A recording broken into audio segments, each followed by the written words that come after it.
relaxed. I want to lay out what's going to happen today. Today we're going to start talking about the presidency. We're in the fourth unit, or unit we're covering, the fourth unit of the book. We talk about Congress in a lot of detail. Now we're going to go on to talk about the presidency. Here's, I think, the way I wanted to take this on. I'll just be candid with you. We don't get into super contemporary politics all that much. No, we don't pay for this. Super contemporary politics. We're trying to make things contemporary and relevant. I'll be contagious, by the way, so I can go over and over, maybe less than we don't talk a lot about consumer contemporary politics because contemporary politics is not political. Political is for American political institutions. Which have set sort of in centuries and decades prior. Also, I think it's important because it's a public institution. This is places open to everyone. I don't want this to be a place or a nexus to sort of partisan fight. I want you guys to have partisan preferences, political preferences. I want you to have political beliefs. I'm also keenly aware of the fact that, like, as we've been talking about in class, the core American feature, the core American characteristic of politics is pluralism, is intense diversity. I'm aware that in some sense, while I'm not the strictest authority figure that one can conceive of, I am in a particular sense of its authority. That said, now that we've come to the presidency, we really can't avoid this anymore. Trump is an unusual president. And Trump is making claims about the presidency that are still in the middle of being played out. They're likely to be played out in the courts for a while. Here's, I think, how I want to handle this. And I thought about this, unsurprisingly, this is something that's been in the background of my mind, sort of has been going across, because this is such an unusual presidency. Here's the way I think I want to handle this. So I want to take today, and then Thursday, Tuesday, to talk about the presidency as is talked about in the book. Talk about sort of guardrails around the presidency, the design of the presidency, the constitutional limitations of the presidency. And then, what I'm going to do, I think, is take a day on Thursday to talk about what's happened really since about 2000. This is not uniquely about Trump, and that's important for us to see, that Trump is part of the story, but since 2000, in fact, I would say, most specifically, since the year 2001, very specifically, we've seen an intensification of the centralization of the presidency in ways that the book really doesn't get into it. I want to be able to talk about sort of where we're at with the presidency, which is an institution that is in flux in a way that, like, I'll be candid, I've been teaching this class for 25 years, and this is the first time that we've had, yes, I'm old, thank you. This is the first time that we've had a president who is sufficiently unusual that it's worth sort of pulling out and talking about it separately. But no matter what happens, I think, vis-a-vis sort of this presidency and this administration, the next president is going to look different than what we've seen before. Like, this is now going to reset some of the ways that we thought about the traditional powers of the presidency. But we don't know exactly where. I don't have a really, like, obvious clean model, like, here's what things are going to look like.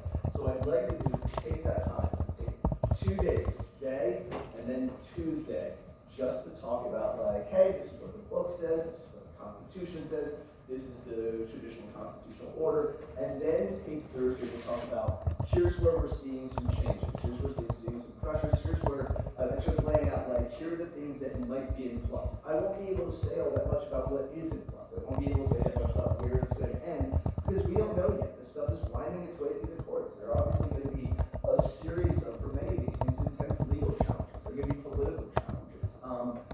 So we don't know what the end of this story is. But, like, at this moment, I feel, this is the first time I've been there, but, like, I'm confident in saying, like, something's going to be different at the other end of this. I don't know exactly what. Anyway, so that's the way I'd like to handle it. That means we're not going to get talking about, like, the Trump presidency, father Trump presidency, until Thursday. We'll just be talking about names as sort of the traditional constitutional order. Does anyone have any strong objections to this plan? Is anyone like, no, this sounds awful, or I think you should handle it this other way? Like, it's not democracy, it's an enlightened dictatorship. I care what you do. Look, my job is just to teach you, and so your feedback about the way that you will be taught best is incredibly valuable. This is sincere. Do people get where I'm going with this? Like, I don't want to, basically what's going on is I realize I'm just going to be stopped, like, I could be, I don't know how, but I would be, like, could be stopped every 5 minutes, but I assume be like, but wait, is that still going on? Like, is is that really the way it is right now? I'd be like, well, let's talk about this. So I always just like take a time aside and deal with that all on Thursday. Does that sound okay? Sure. All right. No one seems actually angry at me, so this is what we're doing. Avoiding actual anger is all I'm going to talk about anymore on this one. So I'll also acknowledge that in addition to the fact that I'm sick, like, we've had the time change. It's late November. I want to hibernate. It's after lunch. I'm confident there's a bunch of animals in here. You all want to hibernate as well. I hate the time change. So I get that everyone's sleeping tired. I'll try and be as up and enthusiastic and sort of energetic as I can to buoy us along. But also be like, I guess I'm not mad, right? Yeah, of course, we got to have lunch on a dark day. That's not the way everyone's tired. But it's important stuff. What we're going to do is we'll go over today the first. Let's just go over basically the constitutional, what the presidency has looked like in 3 different centuries, in the 18th century, in the 19th century, and the 20th century. It breaks down actually fairly nicely by centuries. It's not perfect. It's not like at 1900 things change, at 1800 things change. But in most sense, like the presidency really has roughly kind of 3 phases, lining up with like the 1700s, the 1800s, the 1900s, and then, as we'll be talking about a week from today, really kind of the 2000s. 2001 with 9/11, which I do think is sort of a signal moment where we see this significant alteration of the office of the presidency. So today, all we're going to do is go over sort of like this is what the presidency was kind of looked like and felt like in the 1700s, 1800s, and 1900s. And then after that, we'll break. I'm not sure if we're going to get the whole time. We might go the whole time. I will also acknowledge a little hopped up on pain meds. Like I'm out of it. If I start to drift off track, I ask you as a favor. I hope you have enough rapport that I can ask this as a favor. Sort of gently rein me back and be like, hey man, Dave, you're wandering a little bit. Let's come on back to the course of the talk. You may get it. Is that okay to ask? Thank you. So let's start with the 1700s. Look, at the time of the founding, this is something that we've talked about already. At the time of the founding generation was profoundly negative about executive power. The design of the Constitution very obviously, very explicitly is prevent the accumulation of executive power. It's not the only thing the Constitution is trying to do, but is unmistakably one of the things that the Constitution is trying to do. It's to try to rob the executive, president of significant powers, is deliberately and specifically trying to centralize power as much as possible at the federal level in Congress. Now, it's not trying to centralize power all that much. Madison is important at this, right? Madison had basically won the fight between the Federalists and the Anti-Federalists about whether or not there was going to be a strong federal government. So there was going to be a strong federal government, but the Anti-Federalists are still opposing force. We have a much more robust system of federalism in the 1700s. States retained far more power. We're much less interconnected. A lot of this is technological. We don't have phones. We don't have the internet. In 1700s, we don't have trains. Like people are getting around basically on either like horses, like actual horses and actual buggies, or they're taking the rivers. Rivers are an incredibly important way to move because we can move more quickly up the river than you can up the land because like a river has less friction. But like a ship can move relatively quickly. But you don't even have railroads. Most Americans are going to spend their entire life within 15 miles of the place they grew up in. To go any further than 100 miles would be a sort of wild journey for most Americans. And so the federal government was, in the 1700s, not particularly important, but even within the federal government, the presidency was unusually weak. Remember the background historically for this. The historical background is that in the Declaration of Independence, the British institution that we declare independence from isn't Parliament, it's the Crown. Very specifically, the Americans who broke away, the revolutionaries, they were not loyalists, they were anti-loyalists more than anything else. The American elites back here in the States, on this side of the Atlantic Ocean, probably would have been perfectly happy to have simply been bought into Parliament as like normal lords, well, in this case all lords, but like bought into Parliament, everything's set up as sort of traditional, not provinces, well that's in England. Actually, no. Does anyone know what like the subnational unit in England is? Counties? Irish, I think. It's not savings. Whatever, I don't give a fuck. Well, we fought a war over me not having kids, so I don't think I'll look it up. Whatever, USA. Whatever they have over in England that we fought a war against. We weren't happy to just be bought into this. We weren't rebelling against Parliament in many ways. The Declaration of Independence was written as a document to Parliament saying like, hey guys, I'm sorry, like this didn't work. And the reason for that is actually quite specific and relevant here. It's relevant in 2025. The King of England had raised taxes on America. But it wasn't just general taxes. It wasn't property taxes, it wasn't income taxes, it wasn't traditional sales taxes. When we say that the King of England has raised taxes on America, what taxes do we need? Tariffs. Yeah. What was the tax percentage? I don't know. That's a great question. It's low. I heard it was like 2%. It's really low. So taxes are, and this is a great question. This is a really good question. I should know the answer to this. I'm really glad you asked it. Not because I can give you an answer now, because you can't. Then you look it up. Yeah, Great. it's, Britain is divided into, regardless of local government, the country is divided into counties, districts, and parishes. Okay, counties, districts, and parishes. That's good to know. I don't know the answer to this. If you email me later, I will look this up myself because I'm very curious about it. Traditionally, at this point, taxes are much lower than they are right now. There's many fewer state services that are being provided. The primary state services being provided is security in the form of the army. Taxes are quite low. 2% sounds on the low side to me, but not because I think it's 20%. My guess would be it's more like the high single digits rather than the low single digits. But that's just a guess. I could be wrong about this. Someone please email me about this, just to remind me. I'll bring it in Tuesday. So I think that actually matters. It matters thinking about how much money is involved. Setting that aside for the moment, the amounts involved. It's a tariff. The tax involved is a tariff. Why did the king want to raise tariffs specifically? And that money went right to his pocket because it went to the king, and the king was able to use that money without having gone through the legislature. I bring that up because it's an obvious relevance. Talk about this more today. But what the flag is thing we're going to talk about more. That's an important thing to notice. And so very specifically, what the founding generation rebelled against was an executive using tariffs in order to raise money, in order to bypass the legislature.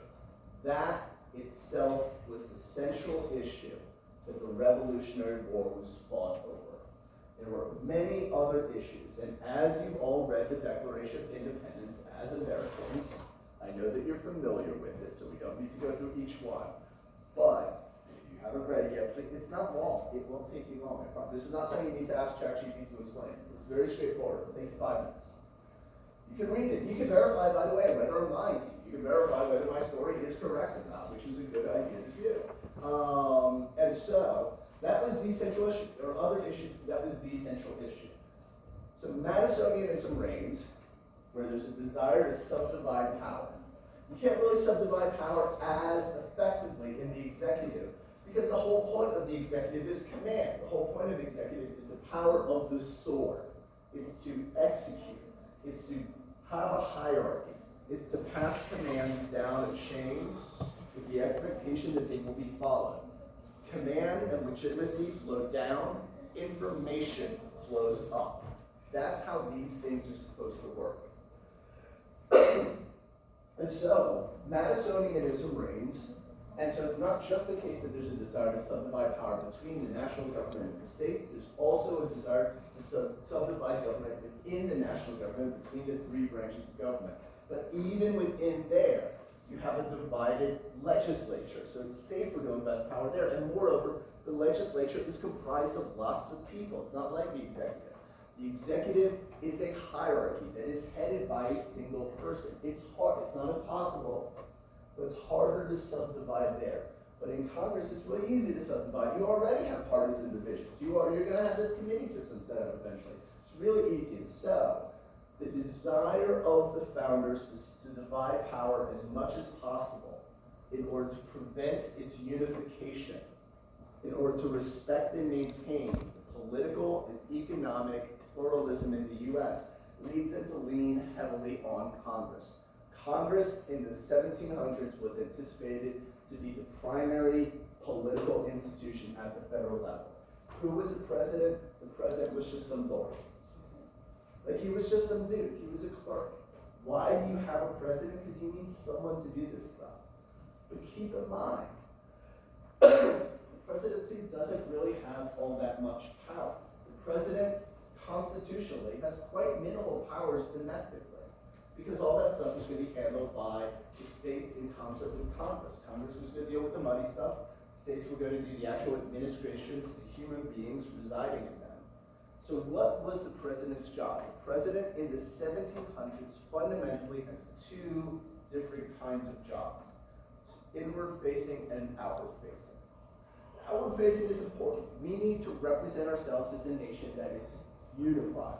As much as we want to maintain and celebrate and draw strength from our pluralism internally, when we're dealing with other nations, we have to come to them unified, because then we're not really a nation. It's sort of definitional. Like, that's part of what it means, is presenting a unified face. California should not be striking up different trade deals than other states. We get into very significant problems out of it. Or rather, like, at that point, the states are now verging on sovereign nations themselves, and so you're starting to talk about a breakaway. So the president is going to be the singular face, outwardly facing. The president will enter into treaties. The president will negotiate for things. The president will represent the U.S. diplomatically. But here's the thing. In the 1700s, the U.S. had none, like absolutely none, international status. Like, we were nothing. We were poor. We were poorly governed. We had no reputation. In 1812, England comes back and basically, for no reason other than to show that they can, slaps us around like the military equivalent of grabbing our hand and hitting ourselves in the face with it while saying, "Why are you hitting yourself? Why are you hitting yourself? Why are you hitting yourself?" The only reason England doesn't reconquer us in 1812 is that it's literally not worth their time and effort to bring the materiel and folks overseas in order to do that. And they recognize that, like, it's just going to be better to set up trade deals here. But we're nothing internationally. We have no status. We look terrible. And by the way, the fact that there's slave trade allowed in the South makes us a pariah nation. It makes us the equivalent of South Africa in the 1980s, or like Israel today in many ways. So like, that's where the U.S. is. It's a kind of pariah nation. So the president's power of managing the U.S.'s international reputation stuff, it doesn't matter. There's nothing to be done. No one really wants anything from us. Like, occasionally we dick around with France, occasionally we dick around with England because we've already got connections with them. But like, the major players just aren't that interested in us most of the time. France unloads a bunch of territory on us. It turns out that that's a terrible deal on France's side, so like, mazel tov to us. But like, France thinks that it's just unloading this drag on us. It thinks that we become last at the garage sale, or just bringing whatever home, so we don't come home empty-handed. It's not that big a deal. So the president doesn't really have a lot of power internally. That's their outward-facing stuff. They have a great share of the U.S. power, but the U.S. power is pretty limited in the 1700s internationally. Domestically, here's what the president is. He's HR. That's all he is. Like, there are some federal jobs that need to be filled, and he's the HR department. He's the one who makes sure the forms are all filled out right, interviews the last candidates. But Congress is pushing off that HR work onto the president because they don't want to do it. That's all that's going on. The president doesn't really have a lot of power. There aren't really that many federal jobs at that point. Keep in mind, we're earlier than the Civil War. So we don't really have a Veterans Administration. We don't really have Social Security. We're having all these, we broke away from England over tariffs, so we don't have a big tariff office or anything like that. What do we have? We have the Mint and the Treasury. We have Weights and Measures. We have the Post Office. We have a Patent Office.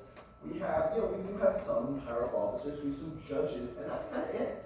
It's not that many people. And so the president basically becomes Congress's little errand boy to do the HR work. Oh, my phone is ringing. This is This is my mother. I'm not going to take it, but if she calls back, I want to give you a heads up. I'm going to step out and take it. Embarrassingly, but I will do it anyway, because my mother is older. It can be something. I think that's what gives the message.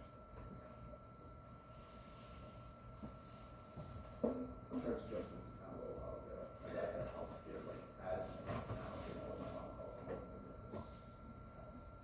I think it's good. You guys all forget. Anyway, like I said, all right, so it's Congress, and the president is Congress's little errand boy. Like the little stuff that they don't want to do, they give over to the president, and the president kind of has to do it because the president really doesn't have that much else to do.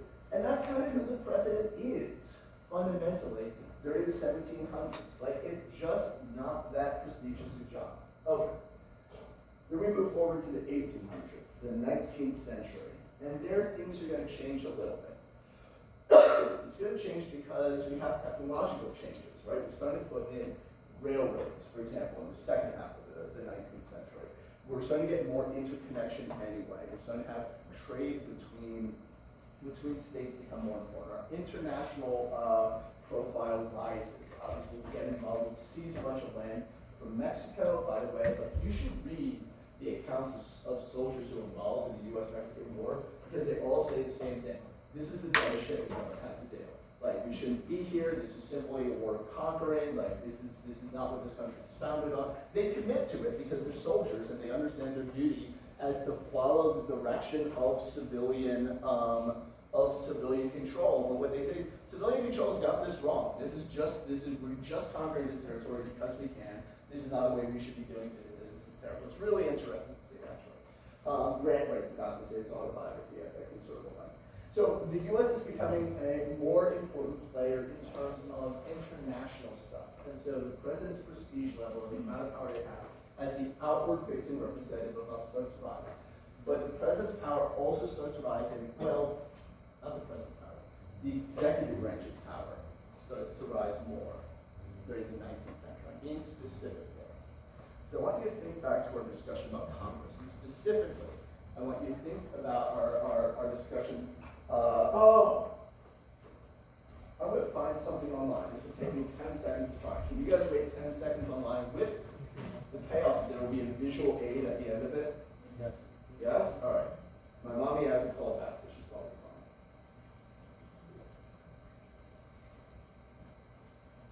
She's not as good as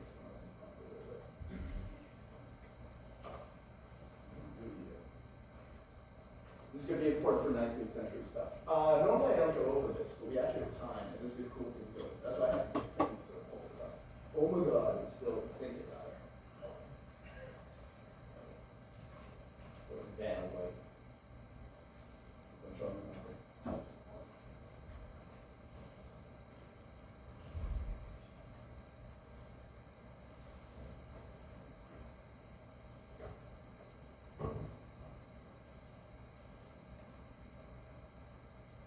Haha.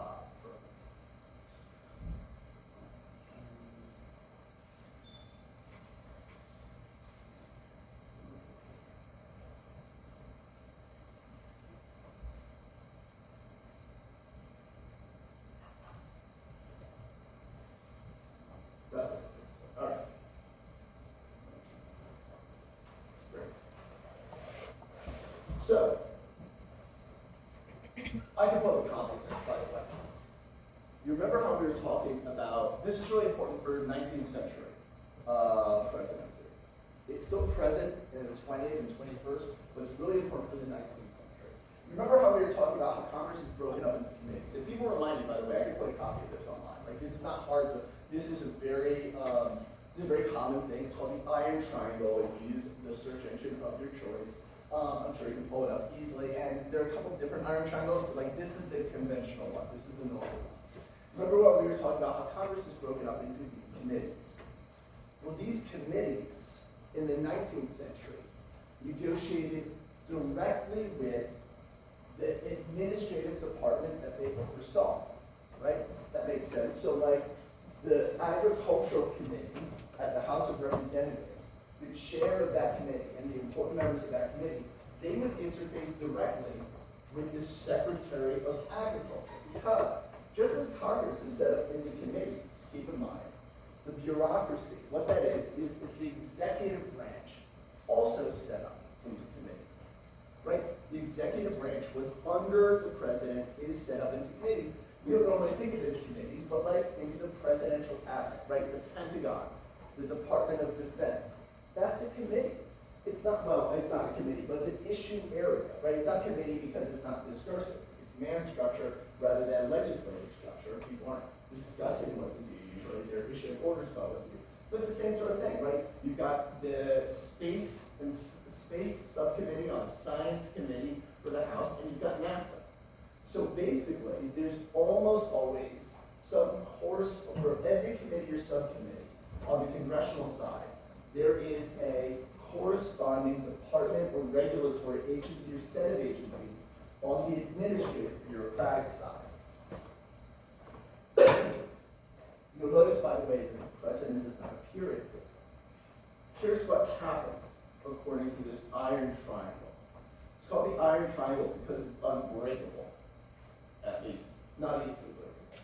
And it's a story of regulatory capture. It's a story of how industries can take over the parts of the government that are meant to regulate them. The interest group. Someone name your favorite interest group. Whatever it is, we can find a home for it, I bet. I'll promise you, I think so. What's your favorite interest group? Give me anything. Planned Parenthood is an interest group. APAC is an interest group. NRA is an interest group. Who else is an interest group? Oil company lobbies. People don't have a standing favorite interest group? Sierra Club. Sierra Club, I love it. Sierra Club's a perfect interest group. Okay. That interest group takes in membership dues, holds fundraisers, asks people to send in money. That money has got to go somewhere, right? They want that money for a reason. And it's not just to fund their own salaries. It's usually not to fund their own salaries. Sierra Club does a pretty good job of this. It's not to fund the Sierra Club salaries.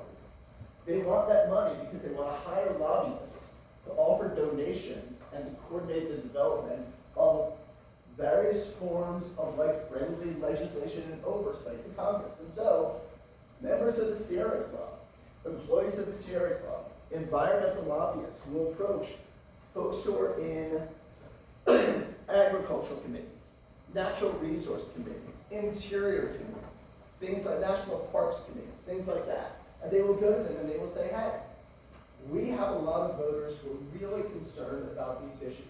We can show you our roles, we can show you our donations. Obviously, voters in your district are really concerned about this. We're asking you to support our legislative priorities. Here they are. They're asking for what's in blue. They want friendly legislation and oversight, right? That's what they want. For the Sierra Club, what that means is pro-environmental legislation. For an oil company, what that would mean is a reduction, probably, in oversight. Allowing larger particles out into the air, cheaper filtration, stuff like that. You can imagine it differently for every different interest group, right? Planned Parenthood wants stuff that's going to protect abortion access. Folks who want to reduce abortion would want things that could reduce abortion. Okay, but where are they offering? They're offering electoral support. That means money and votes, right? That's what it means. We can deliver these voters to you. We can deliver these campaign contributions. We will set up these political action committees to help reinforce your campaign. So that's the bargain that they want to set. It's not with Congress as a whole. It's with members of Congress, individual members of Congress on key committees. Now, those individual members of Congress are going to coordinate with members of the executive branch, members of the cabinet, members of the cabinet agencies. What do they want? They want the policy choices and execution. They want the stuff in blue. What policy choices and execution do they want? Whatever the interest group is asking. The interest group can't directly ask the bureaucracy for it. The whole point of the division of powers here is that the interest group can't really ask the bureaucracy directly for anything because they don't have anything the bureaucracy wants. Right? These guys can provide electoral support. These guys aren't elected. They're not elected deliberately. They're not elected deliberately in order to break the connection here between the interest groups and the bureaucracy. Well, what's happened over the years is that the interest groups have found a way to connect to of bureaucracy through Congress. And so all of this works now, hopefully, intuitively, how you would expect. Bureaucracy delivers to Congress the stuff that the interest group wants. We see it here, right? We see here, low regulation special favors is going to the interest group, but not directly, it's through Congress. And here, they're giving congressional support by a lobby. They're not directly supporting the bureaucracy, but they're supporting it via Congress. And if you can get sort of friendly folks here, then the interest group can basically write its own legislation. Now, notice that the president does not appear in this film. Right? He doesn't. Does anyone see the president here? The president appears in character. Is the president lurking somewhere? He's going to raise their head. No. That's what it looked like in the 19th century. In the 19th century, the 1800s, the federal government starts to take on enough regulation and starts to do enough stuff that there's actual state power and accumulation there. The federal government has the power to do things. The federal government takes on policy projects in the 1800s in a way it really hadn't in the 1700s. You start to get the growth of the Veterans Administration in the wake of the Civil War. You start to get some leaders, nothing like what you see the New Deal. But even by the very end of the 1800s, you start to see some attempt on the federal government to regulate the stock market, which is up and down a lot. You get the feds building up railroads, and the precise place, by the way, that a railroad goes really fucking matters to the places, the people who live there. Like a railroad stopping in your town changes the economic outlook for your town entirely. And so it's a deeply political process laying out the railroad. All of the federal government's starting to actually do stuff, but the president's not part of it. What we see for the presidency in the 1800s, the 19th century, is the rise of a cabinet presidency, where the president faces this very complicated decision set. And here's what it looks like. This chart right here, the iron triangle does include the president. And so what that means is that when the president is selecting cabinet members in this kind of situation, here's what the president faces. In order to accomplish their goals, their personal goals, as well as possible, they want to bring on the strongest, most capable, competent cabinet members that they can. They want to bring on cabinet members with deep issue area knowledge, cabinet members who the bureaucracy owes favors to, the legislature owes favors to. They want to bring on cabinet members that are well positioned and have a great deal of political power in their own right. But when a president does that, that cabinet member becomes a competitor to the presidency. The presidency has so little power that it's functionally zero-sum. There's no elastic clause for the presidency. There's no take care clause for the presidency. Presidency just gets what it gets. It gets a single high power, absent congressional action. The president just gets the power that the Constitution sets aside for, which is just not that much. That's all he gets. And so when he brings on a strong cabinet member, he's in competition with that power for the cabinet member. It's a zero-sum game. And the story of the presidency in the 1800s is the rise of cabinet presidency, where presidents bring on congressional leaders and members of the administration, previous members of the administration, who have a lot of power, who are owed a lot of favors, who have a lot of knowledge, who are capable, competent people, and they outcompete the president for power. Most of the presidents in the 19th century are notably weak. And if you don't believe me, name them. Just name them. Name them off your memory. That's right. You won't be able to. You won't be able to because they don't matter. The fact that you don't remember their names, because you didn't pay attention in school, obviously you paid attention in school. The reason you can't remember their names is that they don't matter. Most of the presidents of the 19th century simply don't matter because they're cut out of the decision-making process. There's no part for them. They don't play a role. No one's negotiating directly with the president. You can probably name the important presidents of the 19th century. Who's an important president in the 1800s? Jackson's an important president. Precursor to Trump. Who else? Monroe, sure. International, great, I love it. Who else?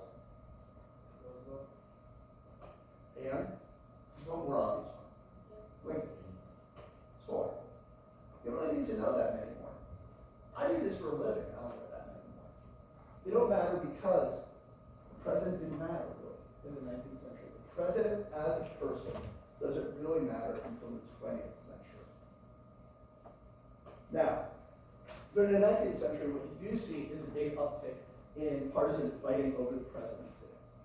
You get a big fight over who's going to control the presidency because there are more and more patronage jobs to give out.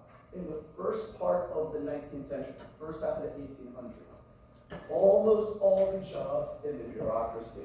Is my voice starting to get a little Tom Waits-ish at this point? Enjoy it now. I'm probably going to have to stop it a little bit.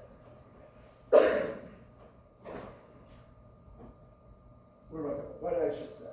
What's the sentence I just said? There's more patronage jobs. Thank you. The first part of the thing. In the first part of the 19th century, virtually all the jobs that are bureaucratic jobs are not in what we would call the civil service. Does anyone know the difference between patronage and civil service? Or does anyone have a sense of that? Yeah.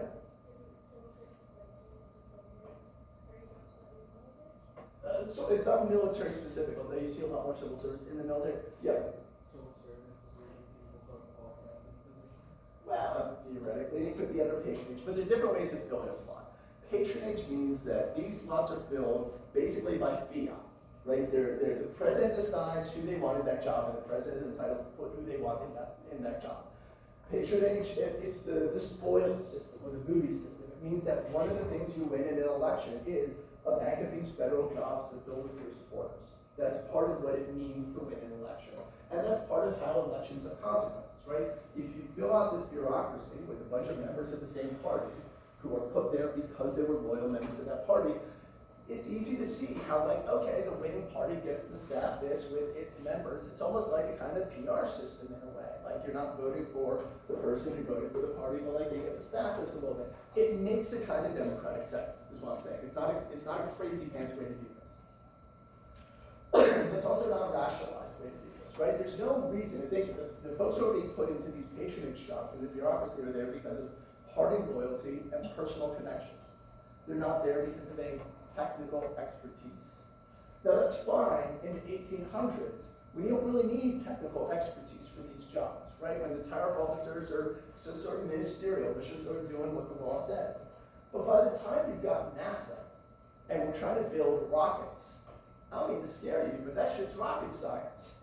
You actually want rocket scientists doing the rocket science, as it turns out. And so gradually over the course of the 19th century, the 1800s, we see a move away from patronage jobs to a civil service system.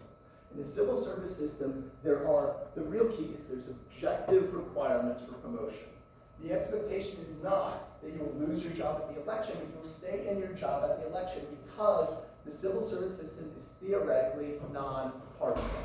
In fact, I'll push that harder. This is the mildest spicy take. This is the pickled jalapeno of spicy takes. They are non-partisan. Civil service jobs are non-partisan. They are ideological in the sense that a preference for expert knowledge is an ideological position. To say, we want rocket scientists designing the rockets at NASA, that's an ideological position. It's a position that you can reject. It's not incoherent to just say, you know what, at the end of the day, I think it's more important to have common man rotating through these technical positions. You can reject it, you can argue against it, but I want to be clear, it's not philosophically incoherent. So, having a civil service system is nonpartisan, but it is not non-ideological to the extent that the parties take on an ideological character.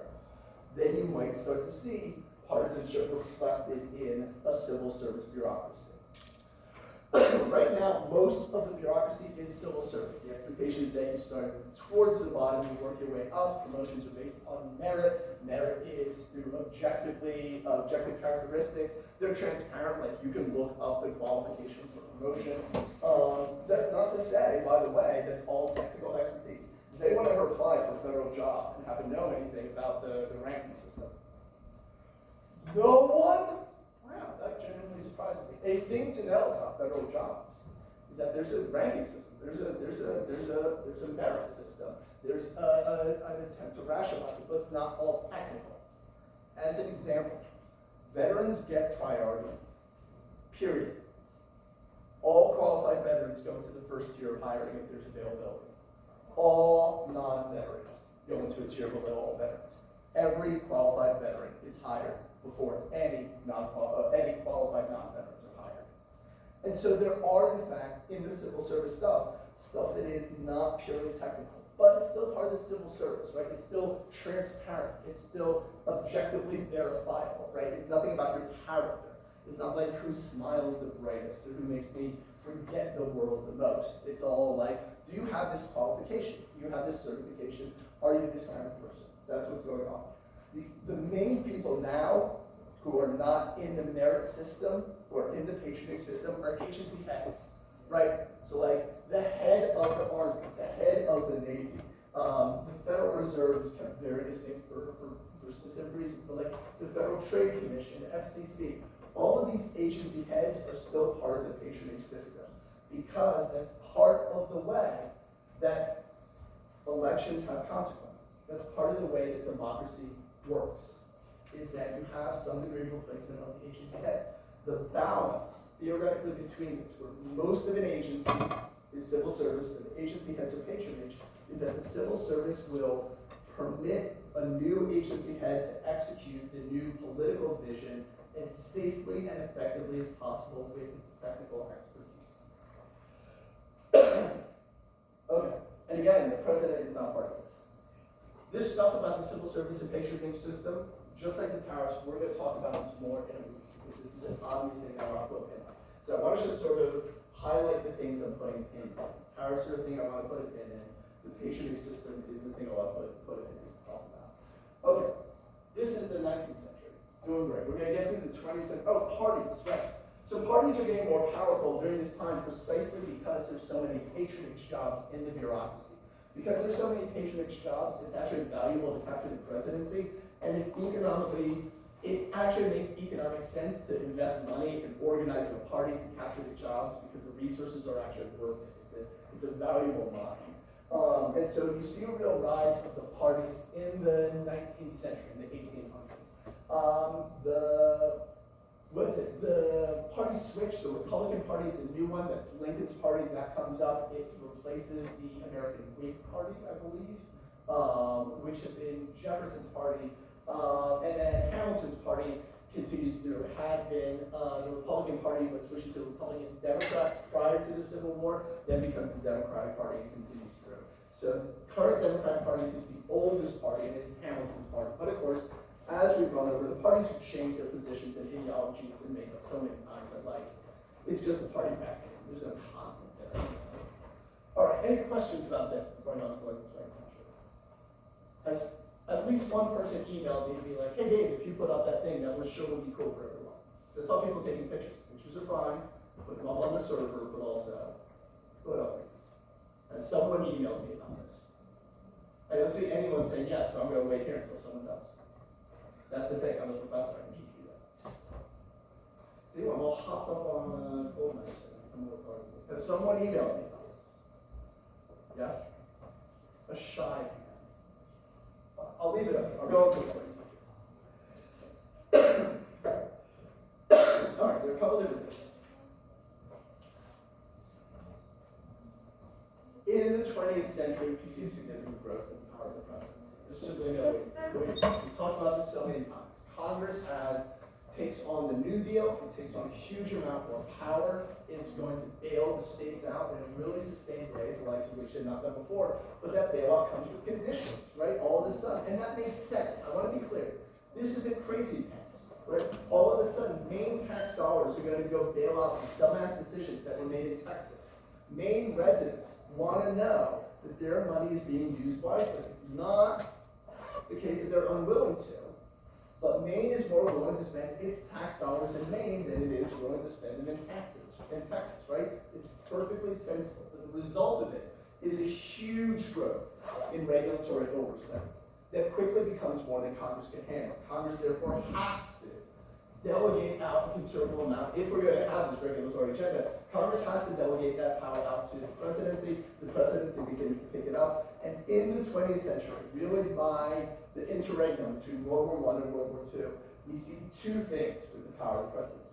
First, especially after World War II, the international power of the US president becomes enormous.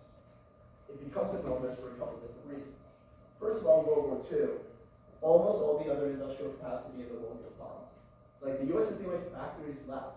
Of course our factory workers are making a huge bank of money. They're in a literal sense, the only industrial workers in the world.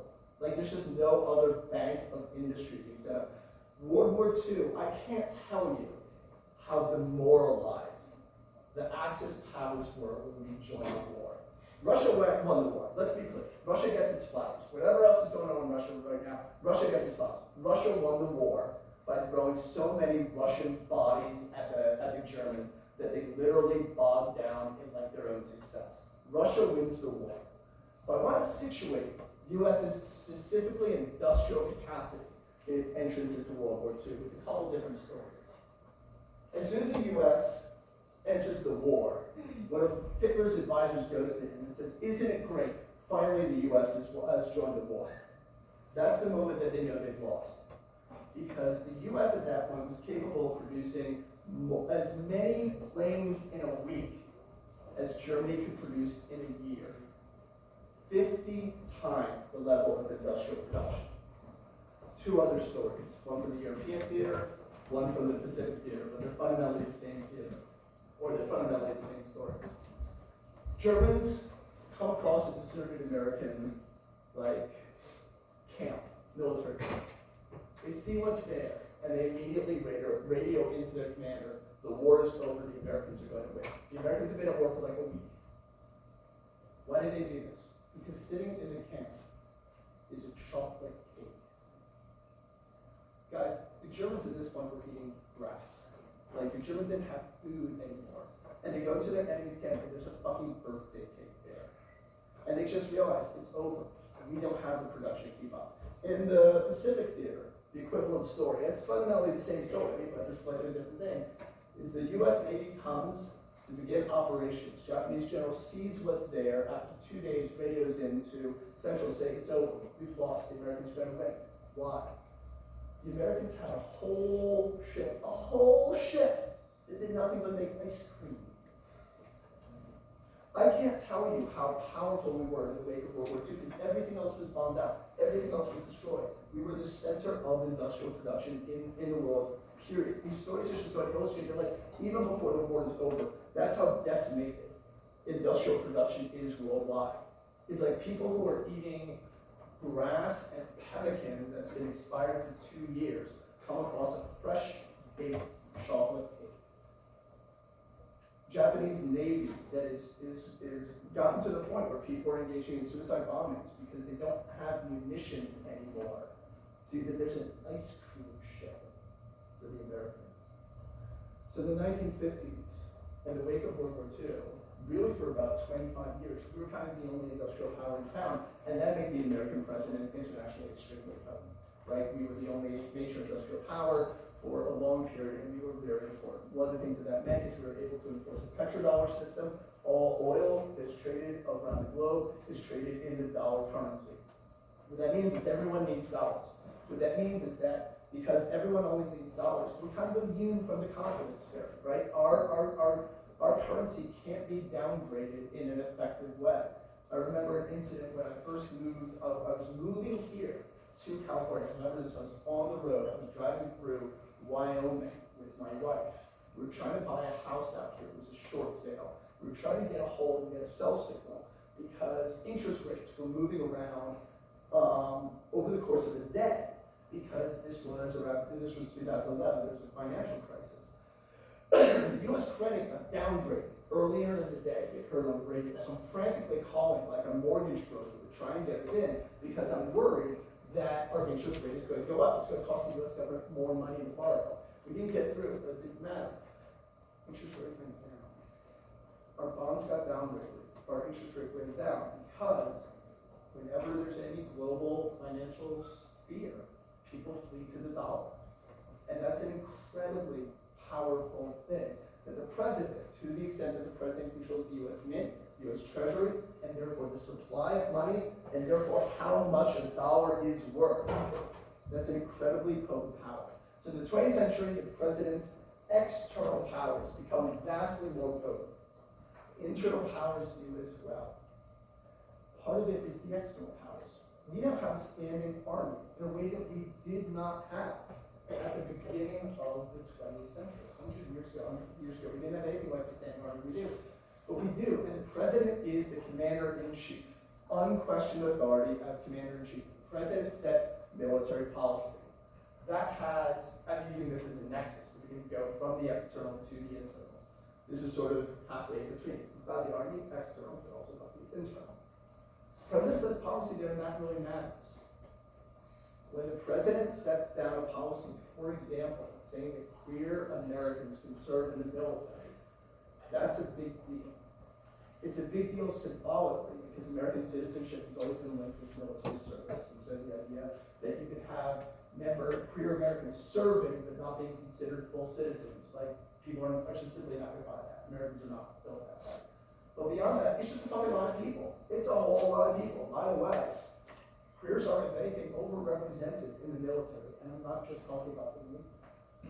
And so we're talking about a lot of people. We're talking about a lot of policy.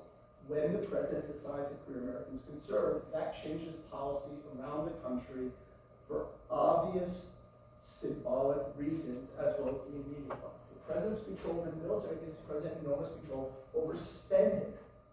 The military consumes 40% of our national budget.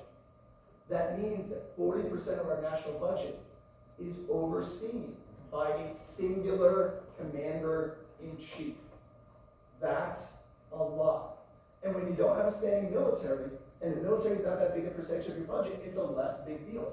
As the military's grown, so has the power of the presidency, because it's one of the few constitutional areas of unquestioned power for the presidency. How unquestioned is this power? Every president, in 1973, Congress passed the War Powers Act,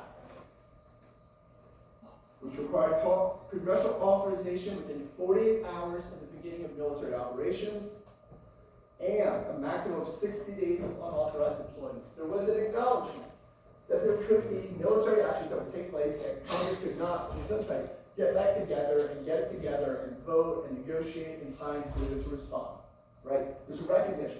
Sometimes military responses do need to be immediate, without discussion. That's fine. 48 hours until you go get congressional approval. If you don't get it, the maximum is 60 days. Just to remind ourselves, how can Congress enforce the War Powers Act? It can. You can defund it. Soldiers don't fight for free. You need to pay soldiers a lot of money to get them to shoot at another human being. No matter how frustrated you are at that person in front of you on the five, I guarantee you, if you have a gun in your hand, you don't actually want to shoot them. Soldiers don't want to kill other people, especially a non-volunteer force. People who are drafted definitely don't want to kill other people. Lockheed Martin does not work for, as it turns out, Lockheed Martin does not work for free. I know it's surprising. BlackRock does not work for free. Security companies do not work for free. Arms manufacturers do not work for free. If Congress wants to stop a war, they can do it any time they want by defunding it. It's not complicated. It's not conceptually complicated. We know exactly how they would do it. So they passed the War Powers Act in attempt, this is going to be the last thing I talk about. They passed the War Powers Act in attempt to rein in the president because the president can't go to war without authorization. 1861, Lincoln suspends habeas corpus. 1950, Truman enters Korea. 1961, Kennedy enters Vietnam, all without congressional authorization. We went to Vietnam, by the way, on deliberately falsified data.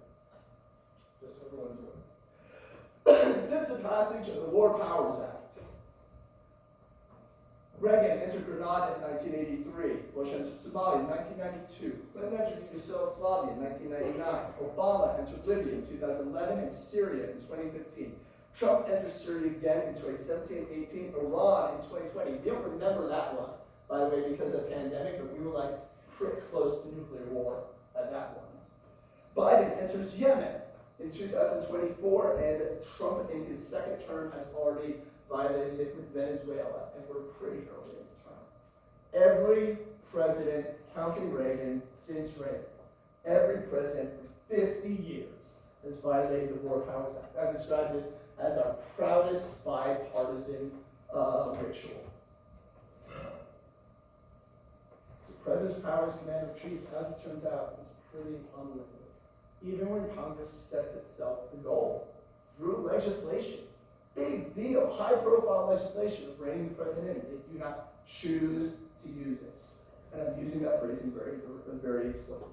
They don't choose to use the power that they have because they're scared. Because they want to put the next up. Because they're worried about the electoral consequences if they're wrong. If we go into a disastrous war, the president gets blamed, not Congress. Our involvement in Iraq did not go great. But just to be clear, Afghanistan, we can set that aside, although since Taliban's back in Afghanistan, probably we would get partial credit there at best. But our involvement in Iraq, to be super clear, did not go well.